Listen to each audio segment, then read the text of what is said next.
of course, thank you, Bansi, for allowing us to be here and chairing this important session.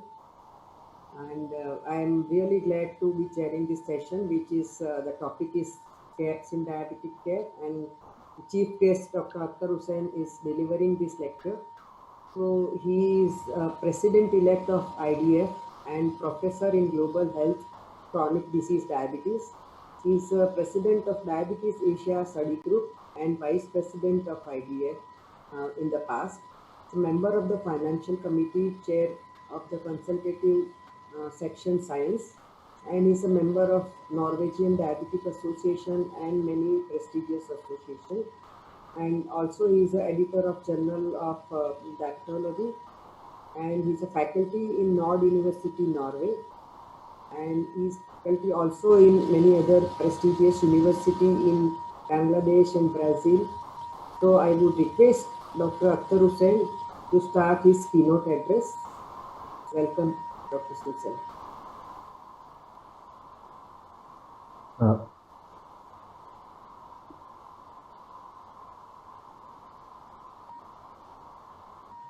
Thank you. Thank you for the for your kind words of introducing myself. And as I said, that I'm Akhtar Hussain, and as I told you in the beginning, I do not feel myself as a kind of foreigner in when I'm talking about India. The things that I'm going to talk today is I think it's nothing new to you, but it's still I do not want to teach this wise audience of what is the gaps in diabetes care. But this is an important issue, I believe, to tackle. And in the International Diabetes Federation, this is something that really concerns the gap of how do we get over these gaps. One of the things that we need to know that, for example, we know the situation. And if you look at this, then there's a great disparity. So we start with just, for example, prevalence of diabetes, there is a great disparity. This disparity actually is based on socioeconomy and rate and the fact of ethnicity. So these are the two factors that we must think in when we think of disparities is the income and the racial predisposition. And we know that what is good glycemic control is the hallmarker of our diabetes care, and we believe that it should be on 6.5 that we all agreed upon. But if you see that it's worldwide, people are using it with different. There are different ways. For example, if you look at ADA, so it varies from 6.5 to 7.5 all the way. So there's a big disparity here. If we look at this possible large-scale survey rates achieving targets for blood glucose, we are talking about all these modern achievements and everything that we are doing. But at the same time, we see that we are only controlling, probably, we have 50% of our patients that is coming. And this is something that we need to think very carefully, that why this gap exists, why we are given all the medical achievements that we know with the medical drugs, that we can see that even for microvascular complications and, for example, A1C control, you see that we have about 50-50 control and 50% we do not have any control. And we also see a kind of differences between male and female in terms of control. And it also varies from, for example, whether what is your initial A1C value. So if we say that, for example, the higher the values are, that the lower is the success rate that we have at the moment. And actually, these are the people who needs to have the control of those people who have a high values is mostly needed in order to control our micro and macrovascular complications. And this we all know, but we see that we are not able. So we have also looked at, for example, if you do, for example, monotherapy, dual therapy, triple, we see that there is an increase. So we can see that if we more drugs that we include, that probably the success is better. But you see that the difference is not very high, and this is something that we need to discuss in terms of thinking of disparities. In Bangladesh, this is something that we did in Bangladesh studies. We try to list the success of the three that we see that there is a change of about 9% in A1C for the last 10 years. So with these modern drugs that we are talking about now, expensive and modern new generation drugs, we need to think carefully that what is lacking. The other thing that I would like to say that for example, given these A1C values that we are saying, that whether we should have the same target. This is something that whether we should have gaps also in terms of our glycemic targets. As because there is a difference. We can see that, for example, if you look at this figure, for example, compared with the white population, if you see that with the Hispanics, they are much more closer, the American, but if you look at this Indians, the American Indians and the Asians, you see that the gaps are quite big. Of course, the blacks have the highest gap. So we see a kind of tendency of the ratio, there's a ratio of disparities, and we know that the glycation is predisposed by the genetic predisposition. And since we have this fact known, this is something that we need to think that from the ideas perspective, so that we should come to a kind of global guideline in order to say that whether we should have the same target. We have also published papers that I myself have published two papers, one from Brazil, one from Bangladesh, where we say that actually that 6.5% should not be the diagnostic criteria. In Bangladesh, actually it's lower than 6.5%, while in Brazil we found it is higher than 6.5%. But you see that even the gaps in this desired outcomes, if you look at this, for example, one of the estimated, for example, this diabetes, about 50% of this are diagnosed and 50% remain undiagnosed, of whom 50% receive care of those people who are diagnosed, 50% receive care, of whom about 50% achieve the treatment targets, and of whom 50% achieve the desired outcomes. So you see that when you look at these things, when you look at this applying the rule of Holmes, it is possible to hypothesize that on an average of 50% of the people with diabetes will live their lives free from diabetes-related complications. So this gives us a picture of, for example, the challenges that, for example, the world is facing, the challenges that International Diabetes Federation challenges that India is facing. India has the second largest population of diabetes in the whole world. So we need to think about it very carefully. But one of the things that how this gap, one of the things is the healthcare system that we can see. If you look at this the healthcare system, there's a wide variety of, for example, testing, diagnosis, treatment, and control. We need to focus on the healthcare system. So we cannot have, if you look at this, for example, the testing, for example, when you are older people, that we see that there's a high level of testing compared to the younger population. We know that there's in India, Bangladesh, this at 15 to 34. This is the actually people. Most of the people are actually in 44. In my research work in Bangladesh, we have seen that most of the people are using this group, but we are not testing enough. This is also that I said that the economy is another factor. You see that, for example, those who have secondary school or above primary or secondary school, but compared to those illiterate, we see that the testing is far less. This we need to focus, particularly in an Indian context. That, for example, this is and we need to think of the cost of each care of component. That if you look at this, for example, India, that we can see that, for example, India is quite here. It means that why the cost is low, because we are not investing enough. We know that the percentages of our GDP that we invest in our health, for example, in Bangladesh, India, Pakistan, we can say that is a whole story that we are not given enough priority.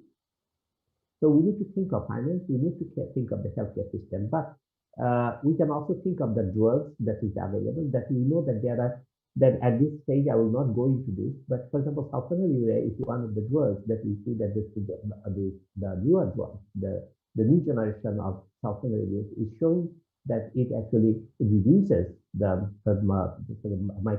microvascular complications. And also you can, macrovascular complications. And also you can see that the glycemic control is also quite good, and it is one of the cheapest drugs that we all know.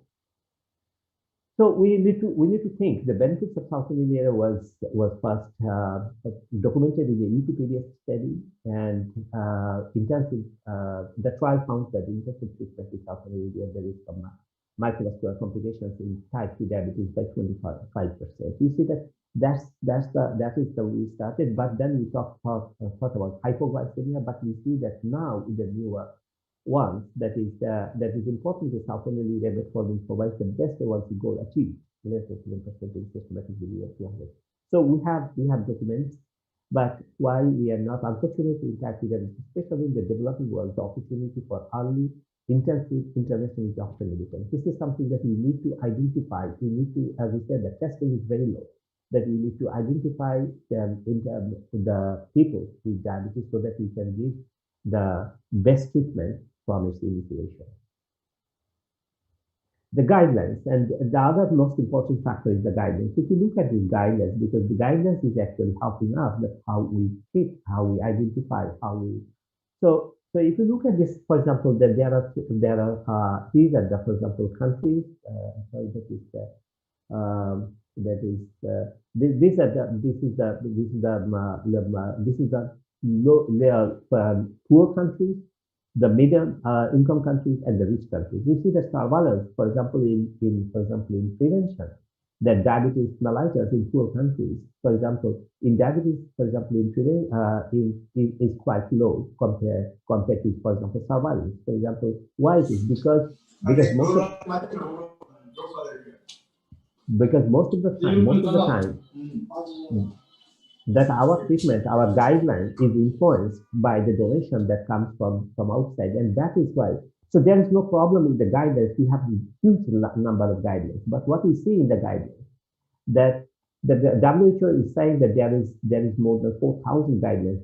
However, after a thorough online search in medical database, the Health Ministry website guidelines and over half of these countries were not found. Of the 56 guidelines, 12% were from low-income countries, and from the lower middle-income countries is 19, and upper middle-income countries was 20, and the rest remains from the high-income countries. So still, that we see that lower middle-income countries, the poor countries, is still lacking guidelines. None of the low-income countries had the guidelines that address diabetes alone. Rather, they had guidelines from married conditions called standard treatment guidelines, of which diabetes was one of the conditions. So it is among others. And this was published in 2018 in Diabetes Care. If you look at this, for example, these are the profiles of the Institute of Medicine component. So this is the guidelines that how you should follow, how you should develop your guidelines. If you see this, the high-income countries and low-income countries, we are not, what we are creating mostly is the guide, not guidelines, because we are not following the standard procedure. What we do, we create one of the ADA or the ESD or IDF guidelines, and we sit down with an expert and we make some modifications. This is not called guidelines. This is a guide. And in order to have these guidelines, we must follow the grading systems that we have already known. That this is published in the area. This has been the American Diabetes Association. This is published. So we must follow the recommendations in order to develop our guidelines, which we are not doing. So what are the key points that I would like to bring here? The least middle income countries guidelines were inadequate in terms of its applicability, clarity, and dissemination plan, as well as socioeconomic and ethical legal conceptualization.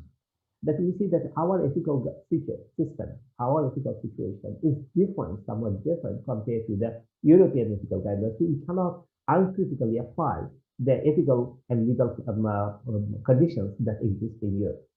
The poor countries guidelines targeted mainly healthcare providers with only few, including patients, 7%, payers, 11%, and policymakers, 18%.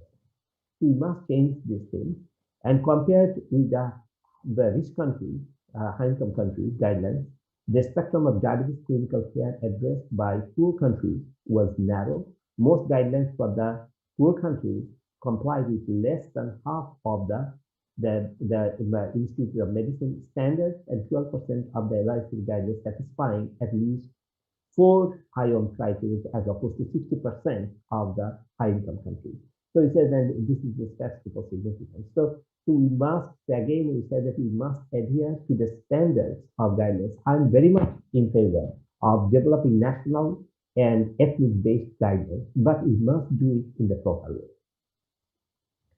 And this was also published in the Diabetes Care. So what are now my few thoughts about the future, that we need to say that this thing that is a lifestyle, and we need to think of non-insulin agents, and then we need to think of it, insulin and monitoring and detailed drug lists should be applied.